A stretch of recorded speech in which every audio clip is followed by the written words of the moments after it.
¿Se graba? Listo, Listo, perfecto. Listo, Juanjo. y ya. Todo puede iniciar. Perfecto, ahí ya se está viendo la pantalla. Sí, Listo, ahí ya se está viendo la pantalla completa. sí, completa. Listo, perfecto. Bueno, muy buenas noches a todos, muchachos, ¿cómo van? Mi nombre es Juan José Garcés, yo soy residente de toxicología clínica. Esta es una charla que personalmente me gusta mucho, es una charla que he tenido, pues, gracias a Dios, la oportunidad de darla ya en varios eventos. Uno de ellos pues fue este simposio de medicina de urgencias, que fue como el último en el que tuve la oportunidad de presentarlo. Y aquí les traigo pues nuevamente este tema. Espero pues que disfruten, que aprendan bastante. La intención con este tipo de temas siempre es hacer las cosas un poco gráficas para que se nos queden grabadas y ir como desde lo más sencillo hasta lo que puede ser un poquito más complejo. Y agradecer de antemano, por ahí vi a un gran amigo cardiólogo que se metió a la charla, que nos puede aportar mucho al final. Entonces, listo. Demos inicio entonces. Bueno, entonces los objetivos de esta charla van a ser principalmente identificar cuáles son esos patrones de riesgo que van a orientar a cuáles son los distintos grupos de tóxicos, los cambios electrocardiográficos como marcadores farmacodinámicos, la relación con los canales iónicos, tanto de sodio, de potasio y de calcio, y tener en cuenta que un electro pues, puede salvar la vida incluso mucho antes que un antídoto. Pero siempre a mí me gusta antes de iniciar con este tipo de temas, que yo lo llamo que son como temas más hacia lo básico, ¿cierto? Empezar con un poquito de fisiología. Y es que tenemos que, para antes de entrar en este tema como tal, recordar cómo es esa fisiología a nivel eléctrico cardíaco, desde lo que es el nodo sinusal y el nodo AB, que manejan una fisiología un poco distinta en comparación a lo que va a ser como tal el músculo ventricular y sus distintas fases. Entonces, para hacer un recorderis, entonces hay que decir que el nodo sinusal, como lo vemos en la figura al lado izquierdo, ¿sí? Entonces vemos que presenta unos patrones de despolarización y repolarización que siempre nos los han descrito como fase 4, 0, 1, 2, 3, 4, pero que para exactamente lo que es el nodo sinusal vamos a presentar es fase 4, fase 0, fase 3 y nuevamente entramos en fase 4. Y a diferencia de lo que normalmente vemos con respecto al músculo ventricular, en el nodo sinusal y nodo AB vamos a manejar principalmente corrientes de potasio y de calcio. Entonces, en esta parte que vemos acá, que es donde vamos viendo hacia arriba lo que son las corrientes de salida y lo que son las corrientes entrantes, vemos entonces que para el potasio, ¿sí? O más bien empecemos primero con el calcio. Entonces vemos la corriente de calcio que cuando vemos que coincide con la fase cero es cuando se abren esos canales de calcio, ¿sí? Y entra calcio a la célula. Posteriormente, en la fase 3 vemos cómo el potasio sale de la célula haciendo como corriente rectificadora para esos potenciales de acción. Tengamos muy en cuenta entonces principalmente los iones, ¿sí? Que son calcio y potasio, cuando hablamos de nodo sinusal y nodo AB. Sin embargo, cuando hablamos de músculo ventricular, y lo vamos a ver un poco mejor en la figura de la derecha, tenemos entonces fase cero, uno, 2, 3 y 4. Esa fase cero va a estar caracterizada principalmente por la apertura de canales de sodio, canales rápidos de sodio. Esto nos va a llevar desde un potencial de acción de menos 85 milivoltios a aproximadamente un potencial de acción de más 25 milivoltios. Eso en condiciones pues normales. Sin embargo, cuando llega a ese potencial de acción positivo, se empiezan a abrir canales de potasio, entre ellos están algunos de corriente transitoria, que son esos primeritos que vemos acá. Después, nuevamente, ya un ingreso de sodio más lento.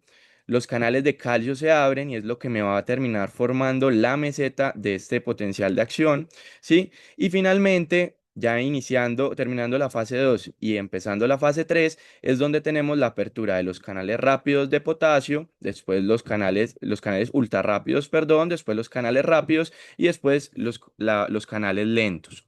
Finalmente, vamos a tener entonces unos canales rectificadores en la fase 4 que se van a caracterizar también, o aquí también van a entrar las bombas sodio-potasio, que básicamente van a volver a llevar a equilibrio todos esos iones para que vuelva a presentar un nuevo potencial de acción, una nueva despolarización. Teniendo ya claro esta parte, entonces me gusta dividir esta charla en lo que yo, para, digamos, en los seminarios que me gusta hacer y para, en general, como método de docencia, yo lo llamo los síndromes electrocardiográficos en toxicología. Entonces, a ello lo llamo síndrome electrocardiográfico vinculado al canal de calcio, que va a afectarme principalmente los nodos y y que me va a afectar también lo que tiene que ver con el cronotropismo. Esto tengámoslo de una vez muy presente, bien importante, ¿sí? El síndrome electrocardiográfico vinculado al sodio, que vamos a ver principalmente su alteración en el QRS, y el síndrome electrocardiográfico vinculado al potasio, que principalmente me va a alterar el intervalo QT. Demos entonces inicio al síndrome electrocardiográfico vinculado al calcio. ¿Y por qué les pongo estos? Entonces tenemos el verapamilo, ¿cierto? Y el propanolol, que van a ser algunos de los medicamentos o digamos los principales ejemplos de medicamentos que pueden generarme este tipo de síndrome electrocardiográfico, entre muchos otros de grupo similar, como lo va a hacer también entonces el diltiazem, el amlodipino, entre otros pues de este grupo, de estos dos grupos de medicamentos, beta bloqueadores y calcio antagonistas. Entonces, ¿en qué se va a traducir este síndrome electrocardiográfico? Entonces, en que básicamente las principales manifestaciones van a estar relacionadas con bradiarritmias y bloqueos. Es decir, todo lo que tiene que ver con onda P, con intervalo PR y también con el intervalo QT. Ojo, recuerden que les mencioné que los canales de calcio también estaban presentes desde la fase 1 hasta la fase 3. Por ende, cualquier alteración que digamos, esté alterando este canal, pues también me va a intervenir sobre el intervalo QT. Porque recuerden que el QT pues va básicamente desde la fase 0 hasta la fase 3, hasta finales de la fase 3. Entonces, recordando lo que habíamos dicho al principio, habíamos dicho que en el nodo sinusal y nodo AB manejábamos principalmente entonces canales de calcio y canales de potasio. Entonces, si tenemos algún fármaco que nos está interrumpiendo estas corrientes, tenemos entonces que se van a ver afectados el nodo sinusal, el nodo AB, y por ende, al verse afectados y su velocidad de despolarización disminuir, es que se me va a ver entonces también afectado todo lo que tenemos que ver con la onda P, el intervalo PR que les había mencionado, es decir, onda P, bloqueos, ¿sí? Y con respecto también al intervalo QT y a la frecuencia cardíaca, muy importante. Entonces, la alteración en los canales de calcio me va a alterar también la frecuencia cardíaca. ¿En qué se traduce esto? Entonces, la disminución en la conducción del nodo sinusal y el nodo AB me puede llevar a bradicardias sinusales, a ritmos de escape. Esto me lleva también a disminución del inotropismo, que puede también llevar a pausas, a paro sinusal, a asistolia. Pueden aparecer también bloqueos AB y todo esto en combinación lleva a que la persona entre en una disminución del estado de conciencia que se puede finalmente traducir en que la persona pues pueda llegar incluso a morir. Entonces, haciendo un recorderis de lo que son los eh, bloqueos, ¿cierto? Tenemos el bloqueo atrioventricular de primer grado, que básicamente es una señal que está un poco demorada y que se caracteriza por un intervalo PR mayor a 200 milisegundos. Tenemos entonces ya el bloqueo de segundo grado, los bloqueos MOVITS 1 y MOVITS 2. En el bloqueo MOVITS 1, recordemos que es en aquel en el que el PR o el intervalo PR progresivamente se empieza a alargar hasta que se presenta un bloqueo completo. Mientras que el MOVITS 2 en este caso no se alarga, sino que simplemente los PR son normales, pero se presenta entonces un bloqueo completo de una de las señales. Tenemos ya el bloqueo atrioventricular de tercer grado, ¿sí? En este ya vamos a tener entonces una señal que está completamente bloqueada y tanto los ventrículos como las aurículas pues se contraen de una forma independiente uno del otro. Esto es lo que llamamos entonces una disociación AB y por lo general se presenta en términos de ritmos ventriculares en el cual se puede dar una frecuencia, ay, perdón, unas frecuencias que pueden ir entre 30 y 45 latidos por minuto, mientras que la frecuencia atrial puede ir entre 60 y 100 latidos por minuto. Aquí vemos un ejemplo de cómo se presenta un bloqueo AB de tercer grado. No vamos a entrar entonces en especificaciones mayores que bloqueos a unos o otros que también están presentes y que caben dentro de lo que es las definiciones, pero digamos que estos son los más grandes a tener en cuenta y tener claro que estos pueden aparecer cuando los vinculamos con cualquier tipo de medicamento que me pueda bloquear canales de calcio. Acá vemos entonces un ejemplo de un ritmo de escape o un ritmo de la unión y vemos abajo una bradicardia sinusal típica. Bueno, pasamos entonces al síndrome electrocardiográfico asociado al sodio. En este voy a poner como principal ejemplo, y porque es el medicamento con el que las personas realmente más se intoxican y presentan este tipo de manifestaciones, que va a ser la mitriptilina, que es un antidepresivo tricíclico.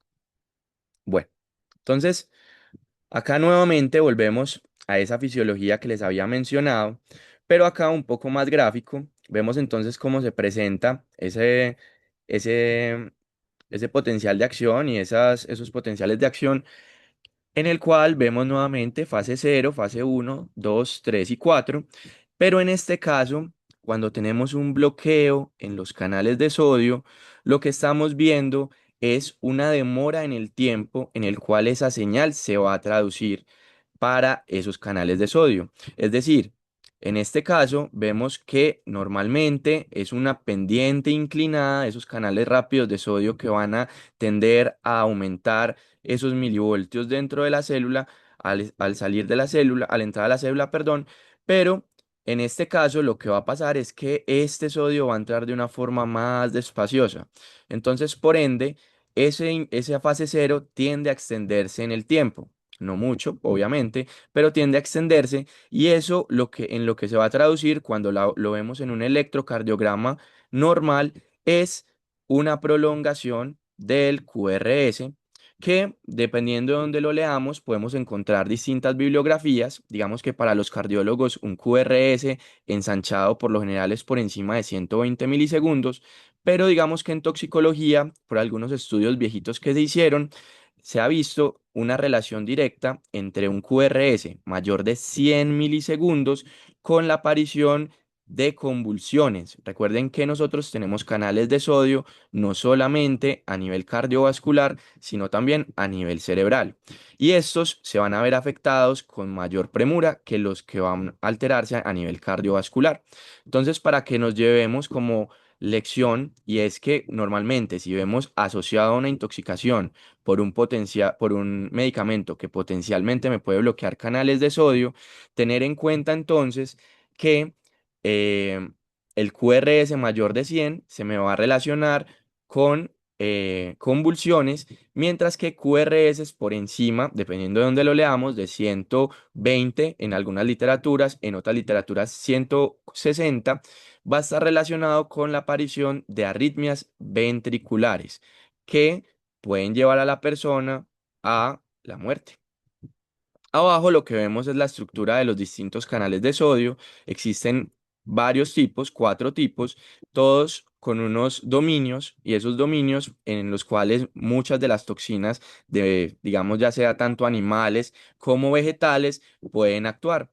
Entre ellas vemos toxinas como la tetrodotoxina, que es propia del pez globo. Vemos también la ciguanotoxina, que es propia de algunos peces. Vemos también la toxina beta del escorpión y la toxina beta de algunas arañas. Vemos también el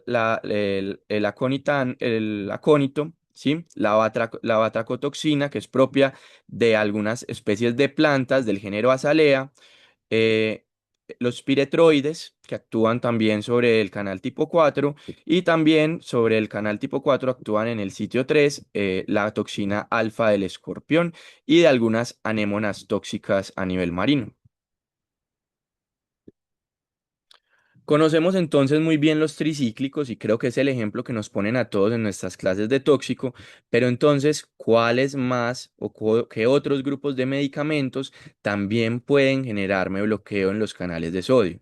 Entonces, ya había mencionado, los tricíclicos son el grupo como más conocido, pero hay que tener en cuenta también los antiarrítmicos del grupo 1A, como la isopiramida, procainamida y la quinidina, las fenotiacinas, los antihistamínicos de primera generación, los antiarrítmicos también del grupo 1C, encainida, lecainida y propafenona, la mantadina, la carbamazepina, muy importante, el citalopram, el diltiazem y el verapamilo, la cocaína, la hidroxicloroquina y cloroquina y la venlafaxina, entre los que son inhibidores duales tanto de noradrenalina como de serotonina.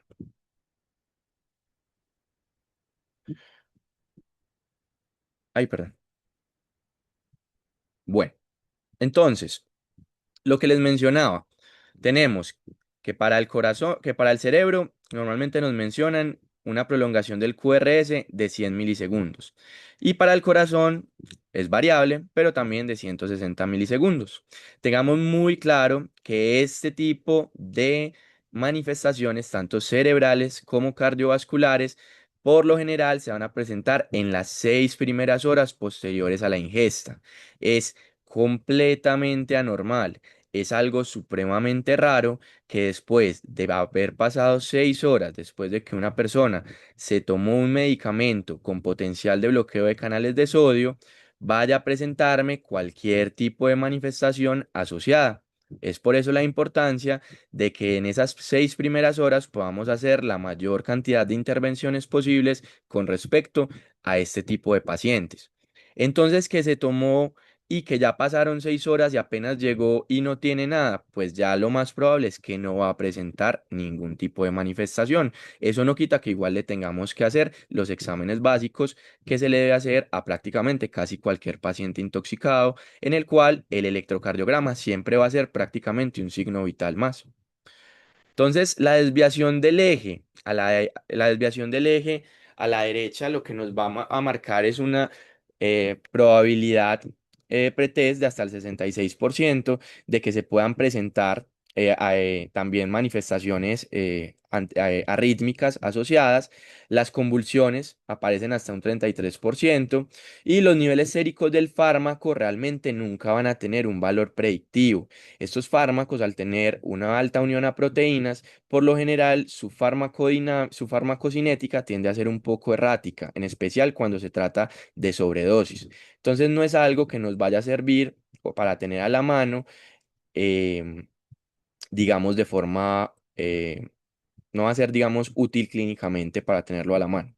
Y cuando tenemos entonces un QRS de 160 milisegundos, los estudios viejitos que les mencionaba, lo que nos ha dicho es que en 100 milisegundos las arritmias pueden aparecer hasta en un 14%, pero en 160 hasta en un 50%. Acá vemos entonces algunas de las características básicas del bloqueo de canales de sodio. Siempre nos mencionan un QRS mayor a 100 milisegundos, que es el signo directo y el que nos va a obligar finalmente a utilizar la terapia antidotal, que en este caso pues sería el bicarbonato de sodio, pero también existen unos signos indirectos de bloqueo de canales de sodio. Entre ellos vamos a tener también entonces R en ABR que sea mayor a 3 milímetros, R sobre S, ¿sí? Mayor a 0,7 en ABR, QRS mayor a 100 milisegundos, que este sí nos va a hablar directamente de la necesidad de utilizar una terapia antidotal. Y finalmente, pues la aparición o ya presencia de arritmias ventriculares y de convulsiones. Acá nuevamente, ay, perdón, acá nuevamente entonces vemos un ejemplo de lo que es un QRS ensanchado, un QRS mayor a 100 milisegundos en un paciente que tenía precisamente un bloqueo de canales de sodio por una intoxicación por amitriptilina. Vemos entonces que es, digamos, un hallazgo que se puede ver prácticamente en casi todas las derivadas. Bueno. Acá vemos entonces el R sobre S mayor de 0,7 milivoltios. Vean cómo se ve. Y continuamos con el síndrome electrocardiográfico asociado a los canales de potasio. En este vamos a ver que el grupo es bastante grande, pero digamos que ese grupo que siempre nos mencionan, que tiene potencial de actuar o de bloquearme esos canales de potasio, va a ser el grupo de los antipsicóticos. Por eso les pongo ahí la quetiapina como uno de los ejemplos, pero también tener en cuenta que medicamentos antibióticos, antifúngicos como el ketoconazol también tienen potencial de bloquearme este tipo de canales. Ahorita les voy a mostrar la gran lista de medicamentos que debemos tener en cuenta para, digamos que cuando analicemos un paciente y miremos que tienen muchos medicamentos, este tipo de manifestaciones no solo aparecen asociadas a intoxicaciones agudas, es más, diría que no es tan común que aparezcan asociadas a intoxicaciones agudas, pero sí es bastante común que se presenten como un tipo de complicación asociado al cuidado de la salud. Entonces, ¿qué es lo que está pasando? Aquí vemos que al bloquear esos canales de potasio, lo que estamos haciendo es entonces prolongar esa fase 3 principalmente del potencial de acción cardíaco. Eso nos lleva entonces a que esa duración, a aumentar esa duración, que si lo vemos entonces en esta gráfica, vemos cómo el potencial de acción fase 3 se prolonga y vemos al mismo tiempo en el electrocardiograma como ese intervalo QT también, ay, perdón, tiende a prolongarse, ¿sí? Esto, por eso les muestro y por eso de inicio con esta parte de fisiología siempre al inicio, para que entendamos de dónde sale y por qué se presentan esas manifestaciones a nivel del electrocardiograma. Veamos entonces nuevamente, vean cómo esa fase temporal de la fase 3 se va a tender a aumentar, va a aumentar en tiempo y por ende también a nivel electrocardiográfico, ese tiempo del intervalo QT, esos milisegundos, también van a tender a aumentarse, lo que va a llevar a finalmente la prolongación de ese intervalo.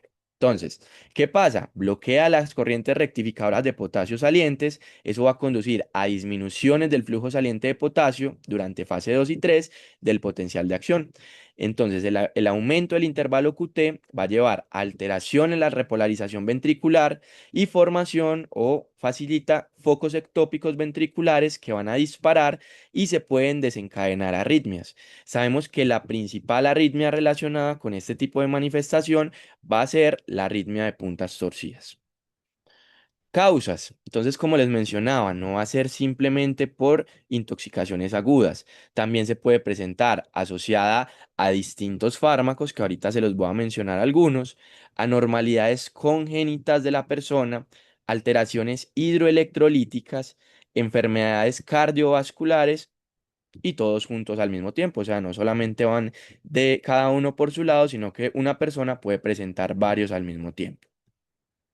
Entonces, como les mencionaba, acá les muestro, por ejemplo, algunos grupos de medicamentos. Entre los antibióticos, vean que son muchos: la ciprofloxacina, la claritromicina, la clindamicina, el metronidazol, el trimetoprim sulfa, algunos de los que, digamos, mencionando algunos de los que son más usados en nuestro día a día, antimicóticos como el ketoconazol, fluconazol y taconazol, antihistamínicos principalmente de primera generación como la difenhidramina, antipsicóticos, pues en este sí prácticamente todos los grupos de antipsicóticos, unos más que otros, y hay algunos estudios que se han hecho al respecto, precisamente mirando cuáles son aquellos que, que más prolongan el intervalo QT.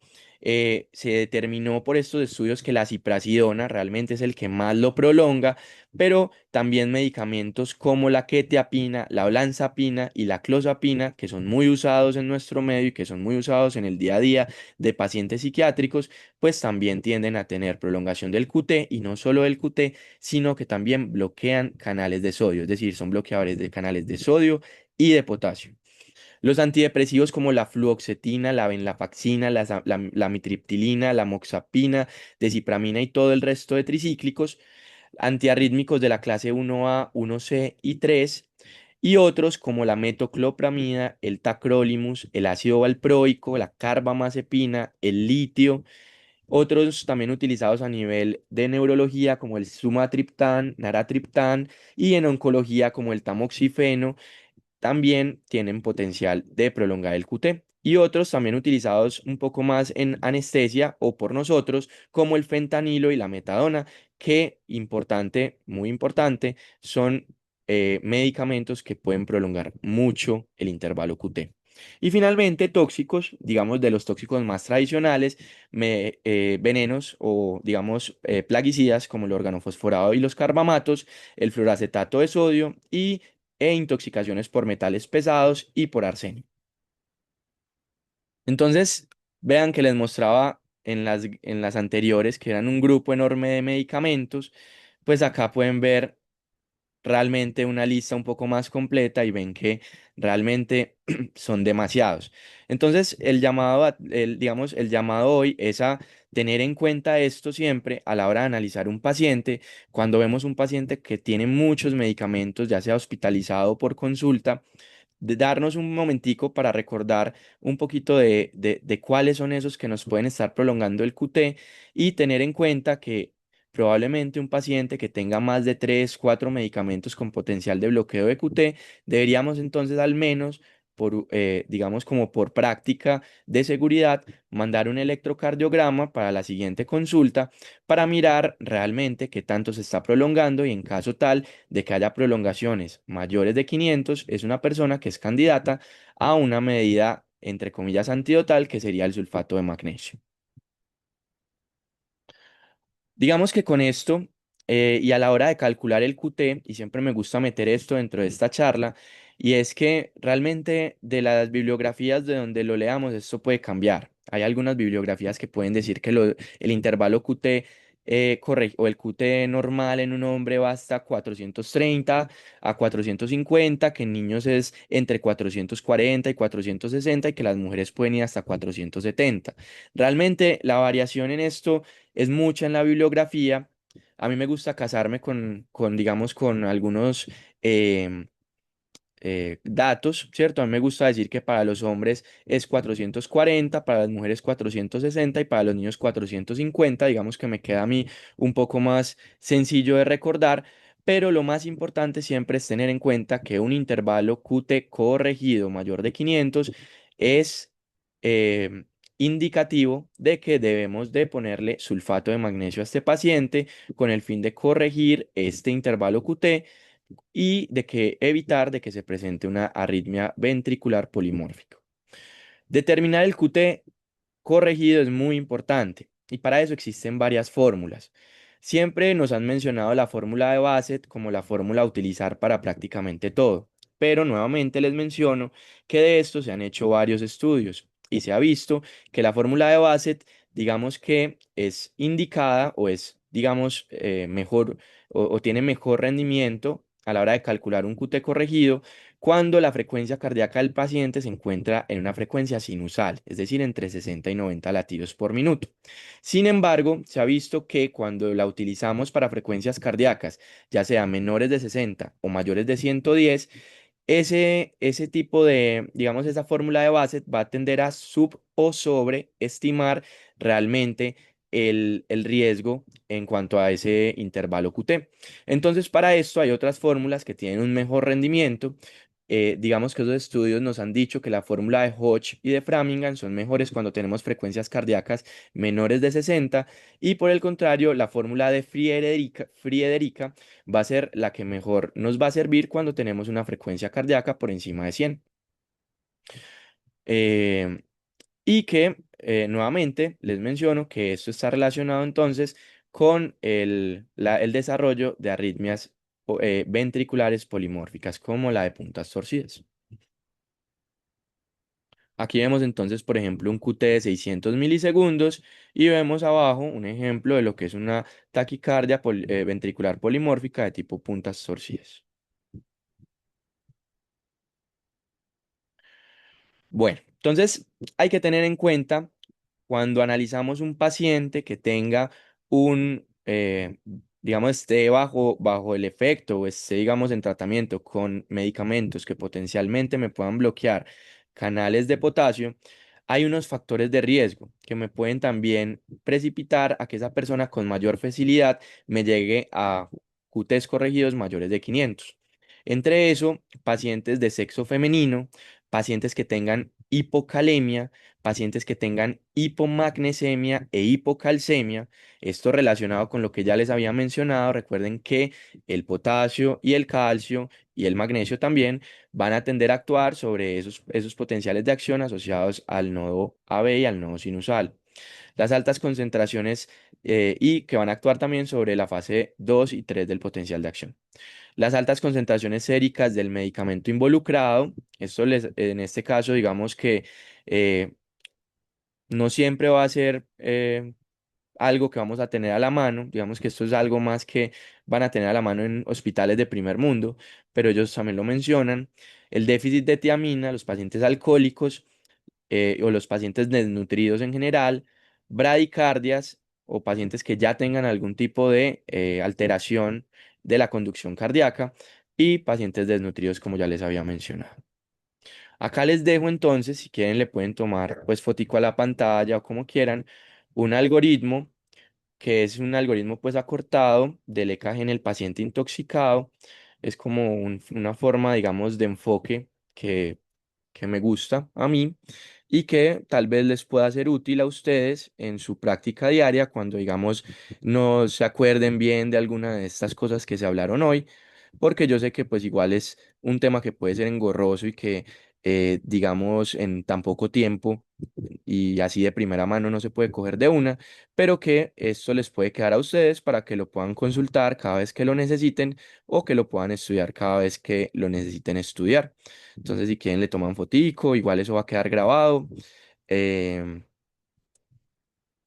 y finalmente, para llevar a casa, tener en cuenta que a la hora de abordar un electrocardiograma debemos hacer una lectura secuencial y organizada, entendiendo adecuadamente la fisiología que involucra un electrocardiograma para poder entender. Siempre es bueno entender cómo es lo normal para poder saber cuándo algo es anormal. Los síntomas del paciente, los toxidromes y una adecuada historia clínica siempre van a estar de la mano para guiarnos de una mejor manera. Los tóxicos, saber cuáles son los tóxicos y las combinaciones de medicamentos y trastornos hidroelectrolíticos que pueden estar asociadas a cualquiera de esas manifestaciones de las que les he hablado el día de hoy. Tener en cuenta el PR prolongado en los calcioantagonistas, los beta bloqueadores, esteroides cardioactivos, pero también en opioides, clonidina, sedantes e hipnóticos. En cocaína no solamente hay que ver el QRS y el ABR, también hay que tener en cuenta el ST. Recuerden que en cocaína también pueden los pacientes presentar infartos. Entonces no nos podemos dejar llevar solamente por los hallazgos de bloqueo de canales de sodio, sino que también hay que tener en cuenta que algunas manifestaciones de estas se pueden confundir con algunos hallazgos de un paciente con un síndrome coronario agudo.